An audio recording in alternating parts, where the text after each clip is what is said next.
Hello guys, अस्सलाम वालेकुम। कैसे हैं आप? आज फिर हाजिर हूँ यूरो के वीकली एनालिसिस के साथ।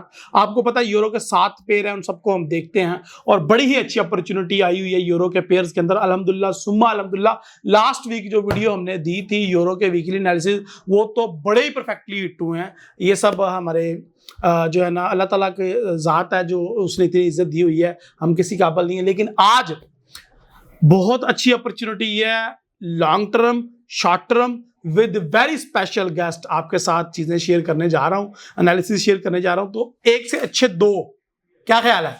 मेरी ओपिनियन मिलेगी और मेरे गेस्ट की भी ओपिनियन मिलेगी। तो ये एनालिसिस बहुत ज्यादा गौर से आपने देखने हैं, क्योंकि ये आज के लिए नहीं है, ये सिर्फ इस वीक के लिए नहीं है, ये एक पूरे साल के लिए है। सो एक भी मिनट आपने मिस नहीं करना। अगर मिस करोगे तो आप बहुत कुछ खो दोगे। तो स्टार्ट करते हैं। My name is Raheel Nawaz and welcome to forex-ustad.com।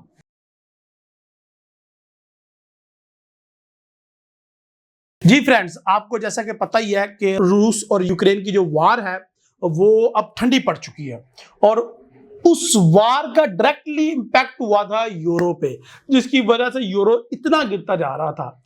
अब क्योंकि वार ठंडी हो गई है, कोई एग्रीमेंट साइन हो रहा है कि हम सुलह सफाई की तरफ आ रहे हैं और ममालिक भी इसमें पड़ चुके हैं कि आपकी हम सुलह करवा देते हैं और जंग को खत्म करें वगैरह वगैरह वगैरह। और पिछले दिनों एक जो और डेवलपमेंट हुई थी कि यूरोप के 2-3 और कंट्रीज ने, जो कि रशिया के करीब ही हैं, उन्होंने बयान जारी किया था कि हम भी नाटो में शमूलियत अख्तियार करने जा रहे हैं, जिस पे बहुत ज्यादा खतरा बढ़ गया था, जिस पे बड़ी टेंशन बढ़ गई थी कि ये जंग उधर भी शिफ्ट होगी और रूस उधर भी अटैक करेगा। लेकिन अल्हम्दुलिल्लाह ऐसा नहीं हुआ और रूस ने इसके ऊपर विड्रॉ किया। उसने कहा जी मुझे कोई फर्क नहीं पड़ता अगर आप लोग नाटो को ज्वाइन करते हैं। तो ये एक बहुत पॉजिटिव एक बयान था, जिसकी वजह से यूरो को तकवीयत मिली है और आने वाले दिनों में यूरो को और अच्छी तकवीयत या एक पॉजिटिव मूव होने जा रही है। तो उसको हम देखते हैं। तो सबसे पहले हम यूरो यूएसडी के देखते हैं। तो यहाँ पे देखें जी, आप मंथली चार्ट को देखें आप,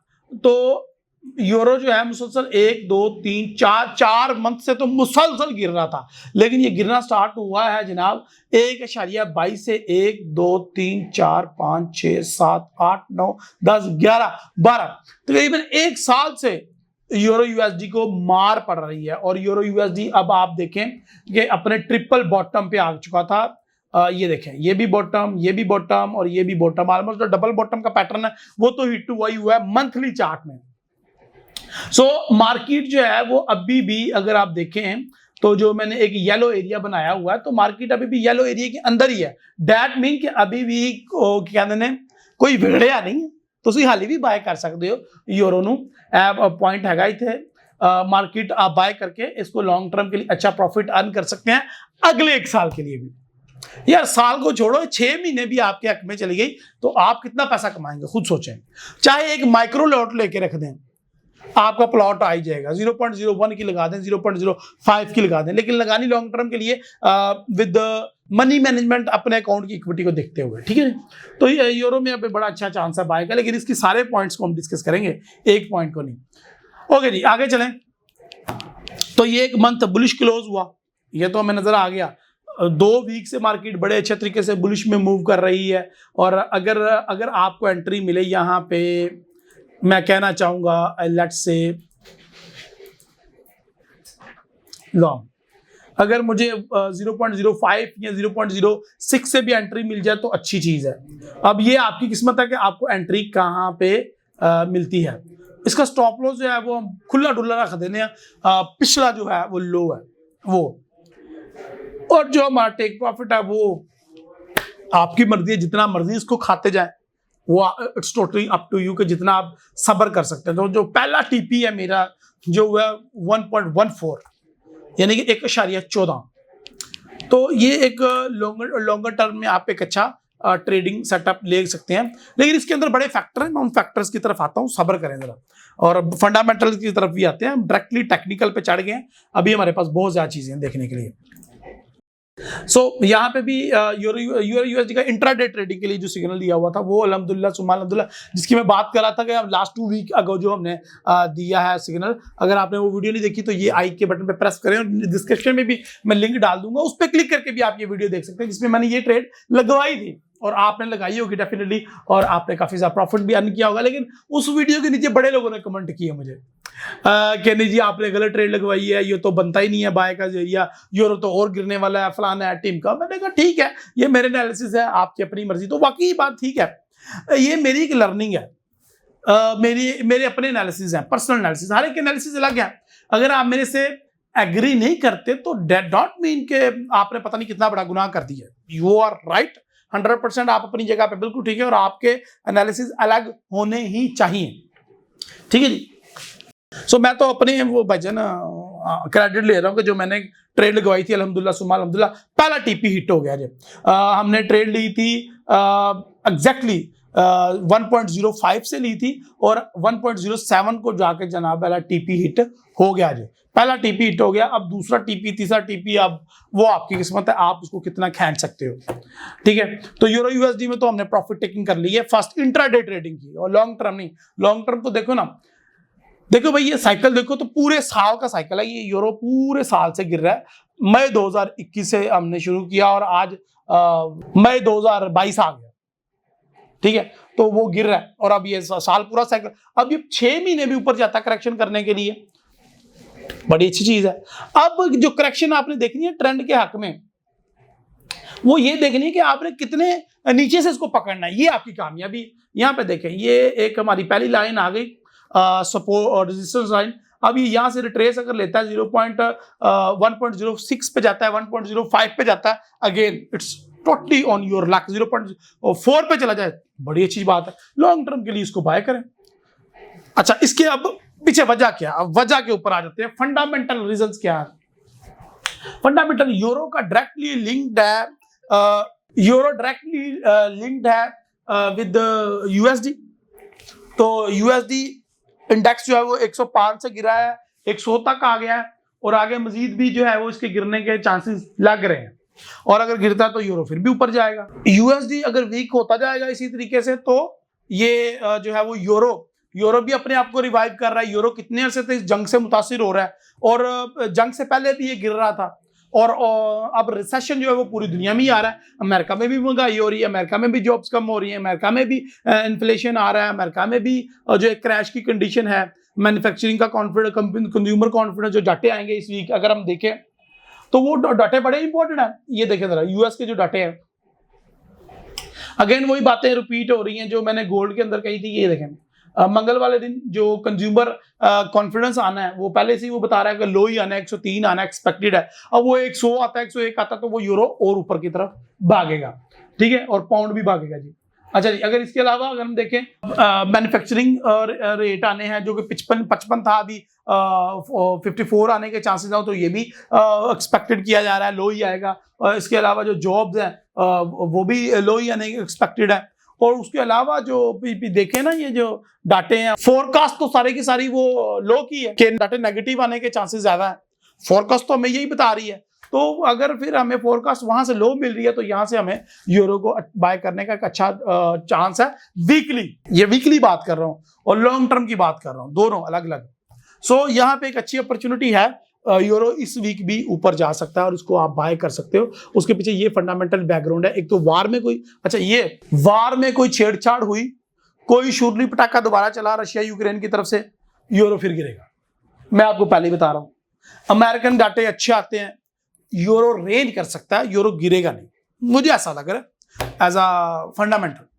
और टेक्निकली तो हमें बता रहा है कि ये इसने अपना लो बना लिया, जो बॉटम में आ गया है, डबल बॉटम का पैटर्न भी बन गया है, और डेली में कैंडलस्टिक 3 सोल्जर का पैटर्न भी बन गया है, ट्रिपल कैंडलस्टिक पैटर्न के भी कुछ पैटर्न बन गए हैं, मारोबुजो भी बन गई है, सिंगल, तो काफी सारे पैटर्न वो टेक्निकल हमारे बन चुके हैं, और मार्केट ने करेक्शन देना स्टार्ट किया, विच इज गुड साइन।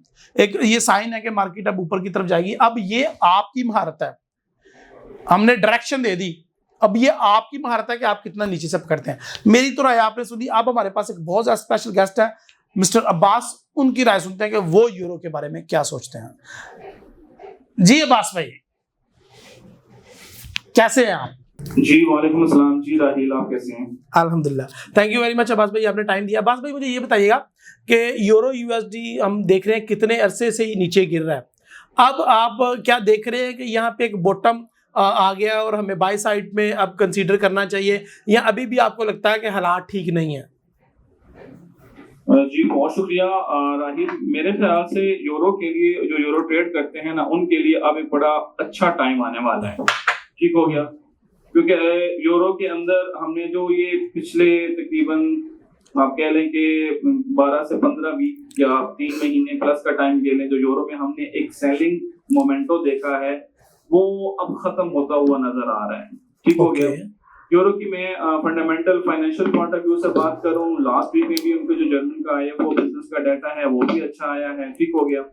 उसके अलावा जो ECB की जो टोन है जी, जो बहुत इंपॉर्टेंट है, क्योंकि हम जानते हैं कि ECB वो बैंक है कि जो हमेशा अपने रेट्स को नेगेटिव या जीरो के करीब रखता है। ठीक है।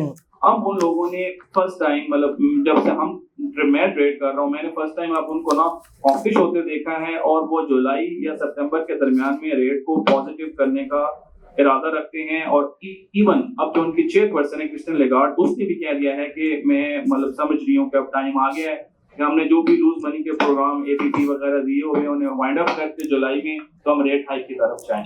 ये सारी चीजें यूरो के लिए पॉजिटिव है। यूरो के लिए नेगेटिव एक ही चीज है, और वो है रशियन यूक्रेनियन क्राइसिस। वो क्राइसिस भी काफी हद तक अब जो है मेच्योर होता हुआ नजर आ रहा है, तो वहां भी जो मामलात हैं वो काफी हद तक डाउन होते नजर आ रहे हैं। एक दूसरी तरफ हम डॉलर की बात कर रहे हैं, तो डॉलर के अंदर जो स्ट्रेंथ है वो भी हमें काफी हद तक मेच्योर होती नजर आ रही है, क्योंकि डॉलर का जो डाटा है स्पेशली मैन्युफैक्चरिंग वगैरह का और कुछ एम्प्लॉयमेंट के फिगर भी जो है वो ड्रॉप होना शुरू हो रहे हैं।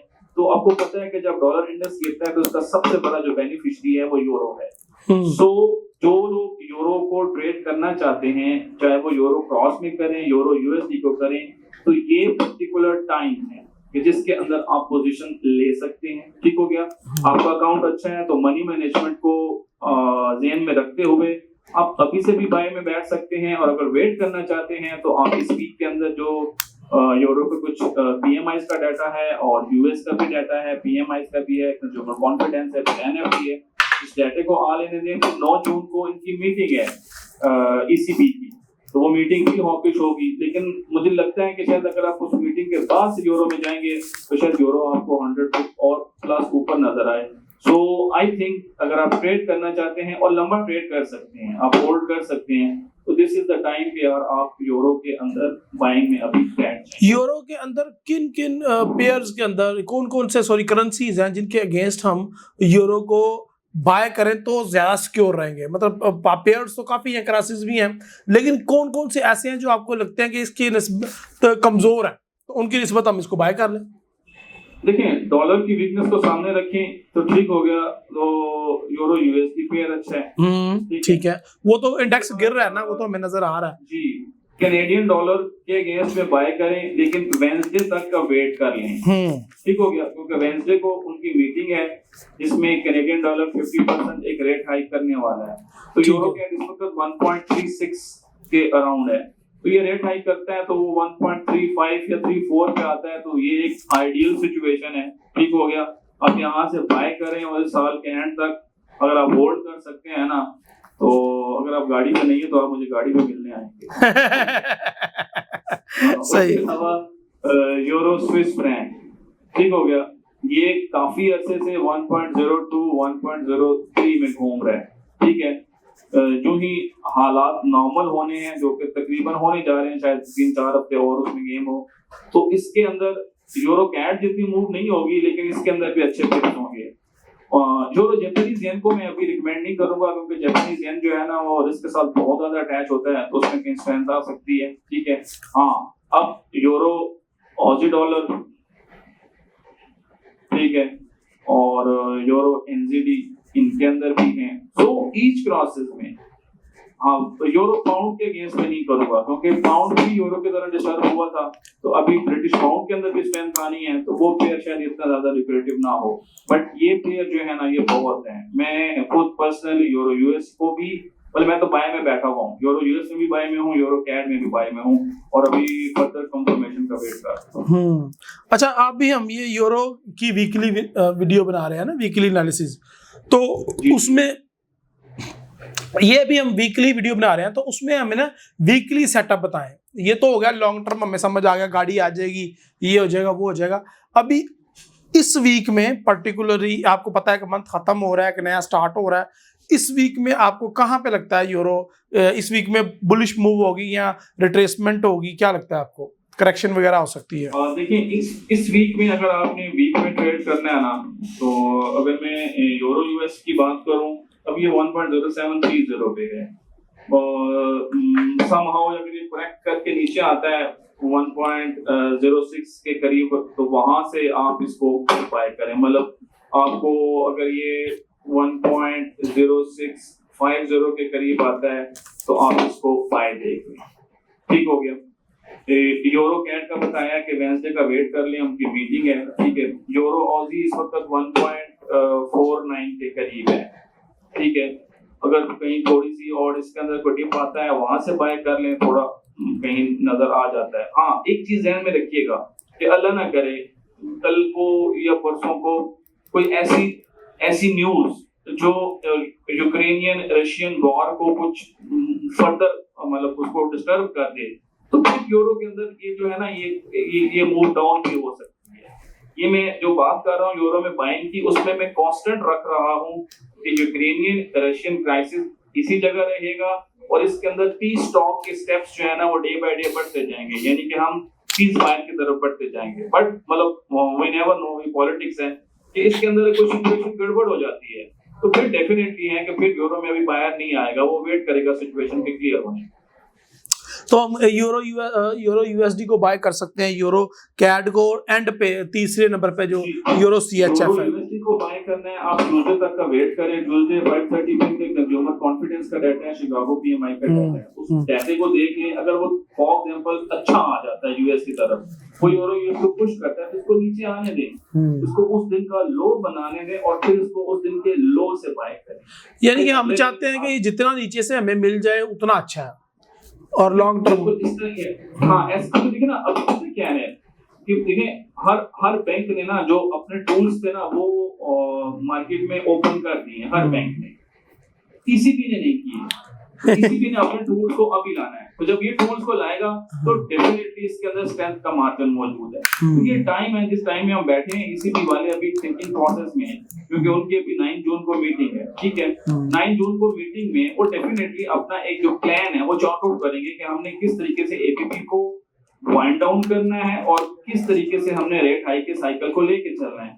तो यूरो के लिए ये जून से लेकर सितंबर तक, मैं यहाँ पर ना लिख भी रहा हूँ, जून से लेकर सितंबर तक ये यूरो को बाय करने का एक बेहतरीन सीजन है for long term, for December. और वीकली बेसिस पे भी, वीकली बेसिस पे कैसे होता है तो आप डेली में देखें, फॉर एग्जांपल कोई भी पेयर है यूरो का, वो गिरा है। ठीक है। तो आप कोशिश करें कि इसका अपोनेंट कौन है, उसके अंदर स्ट्रेंथ किस चीज से आई है, थोड़ा सा गूगल करेंगे, थोड़ी एफर्ट करेंगे, आपको आइडिया हो जाएगा कि यार ये किस वजह से गिरा है। अब उसको थोड़ा सा ना डेसिपेट होने दें, थोड़ा सा कम होने दें, फिर उसको आप उठा लें। क्यों? क्योंकि सितंबर तक तो इनके अंदर स्ट्रेंथ रहनी है।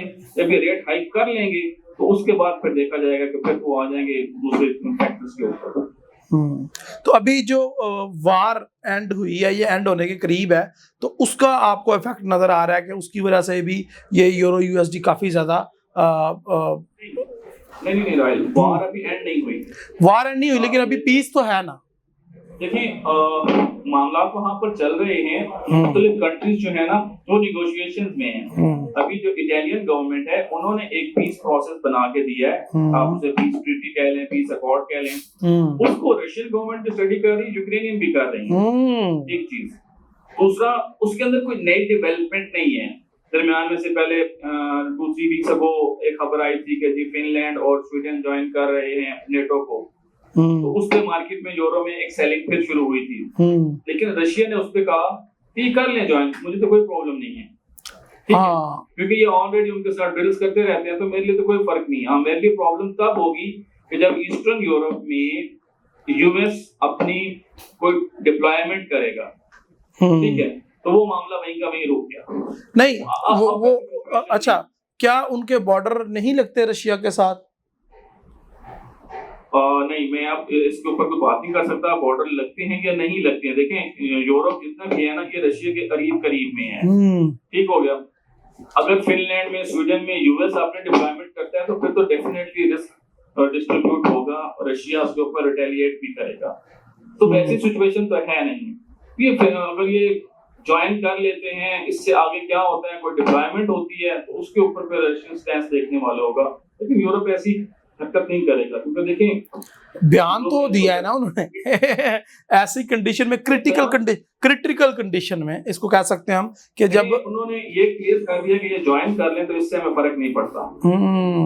सही सही है, सही। हाँ, ज्वाइन करने के बाद क्या सिचुएशन है, वहाँ नेटो अपने कोई ज्वाइन करेंगे तो नेटो डिप्लॉय करेगा ही ना, एग्रेसिव डिप्लॉयमेंट, वो तो एक एग्रीमेंट का हिस्सा होता है। देखा जाएगा ना क्या होता है। ठीक है, वो तो जियोग्राफिक देखना पड़ेगा कि उनको कितना फर्क पड़ता है। उसको देखें, अब बीइंग ए ट्रेडर ना, देखें आपको इन चीजों को सामने रखना पड़ता है। आप कहेंगे यार आप सिर्फ और सिर्फ चार्ट्स को या बार्स को देख रहे हैं, आपको देखना है कि यार अगर ये मूव यहाँ हुई है तो इसके पीछे लॉजिक क्या है, आपको लॉजिक को तो ढूंढना है।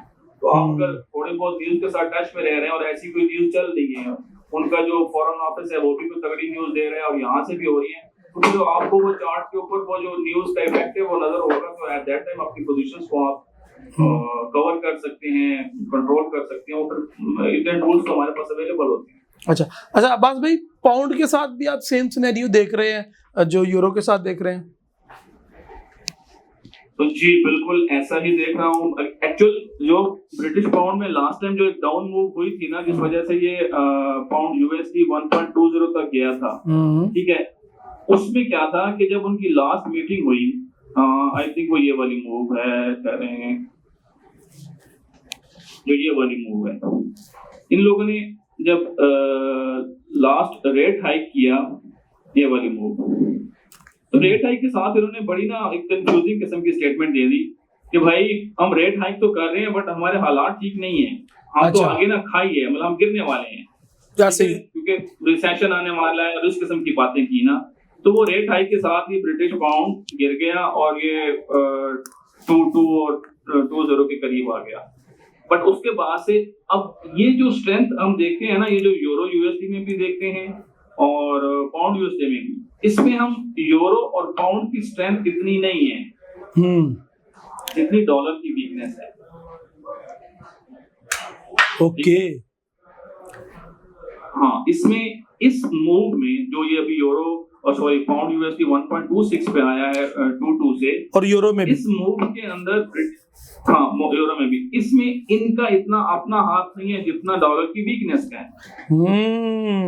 ठीक है, और अब अगर हम पाउंड की बात कर लें तो पाउंड के अंदर हमें देखने को मिला है कि उनके अनएम्प्लॉयमेंट का डाटा काफी अच्छा रहा है, रिटेल सेल्स भी अच्छी रही हैं और रेट हाइक तो वो किए जा रहे हैं।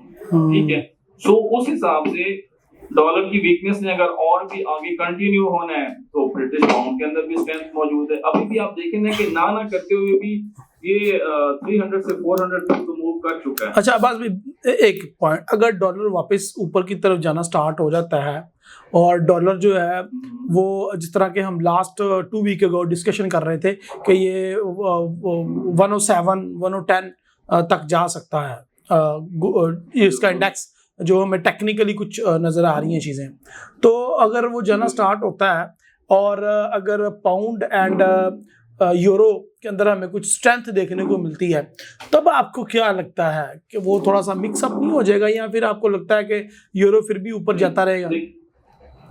वो डिपेंड करता है कि देखें, डॉलर अगर ऊपर मूव करता है उसके लिए एविडेंस उसे चाहिए होगा, और वो चाहिए होगा उसे मैन्युफैक्चरिंग से, एम्प्लॉयमेंट से, ठीक हो गया, और इन्फ्लेशन के डाटे से, ठीक हो गया। अब ये जो प्रॉब्लम स्टार्ट हुआ है ये इतनी जल्दी निगेट नहीं होने वाला, क्योंकि इन्फ्लेशन आप ओवरनाइट कंट्रोल नहीं कर सकते। ठीक है, हाँ फैक्टर्स है ना, देखना डॉलर दूसरी तरफ सेफ हेवन भी है,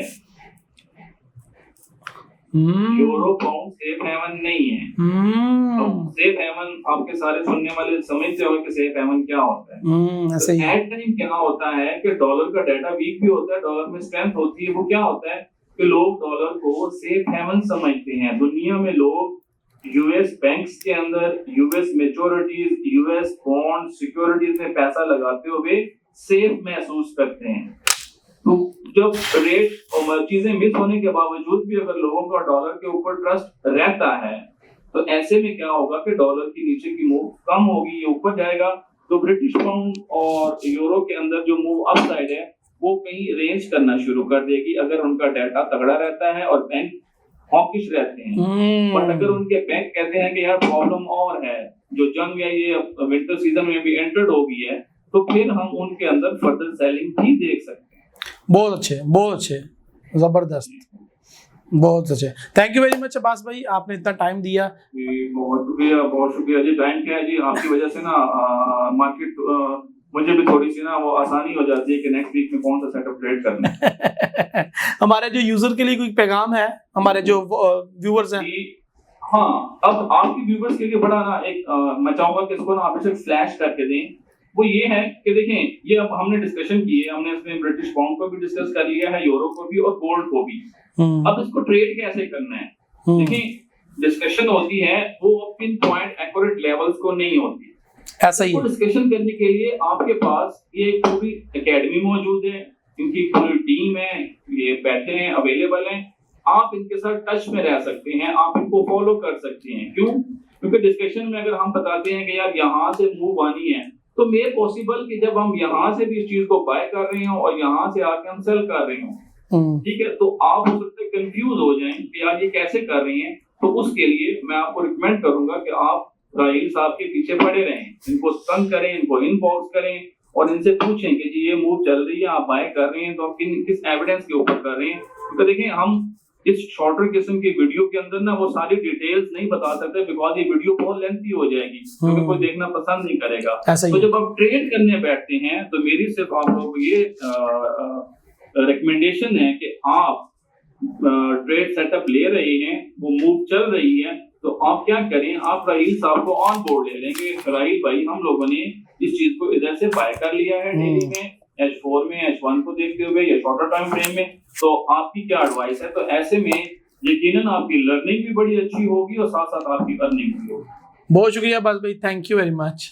व्यूवर्स, आपने देखा अब्बास भाई ने बहुत ज़्यादा डिटेल के साथ इन चीज़ों को डिस्कस किया है हमारे साथ। उनकी राय भी अपनी जगह है, मेरी राय अपनी जगह है, लेकिन आपने डिसीजन अपने ऊपर ही लेने हैं। आपने अपने फाइनेंशियल कंडीशन को देखना है, अपने बैलेंस को देखना है, उसके ऊपर आपने ट्रेड करनी है, ठीक है जी। और मुझे अपनी दुआ में याद रखना है, वीडियो के नीचे कमेंट लाजमी करना है, अब्बास भाई को अप्रिशिएट लाजमी करना है, ताकि वो अगली दफ़ा भी आए और अपने ओपिनियन को शेयर करें। अल्लाह हाफिज़, अस्सलाम वालेकुम।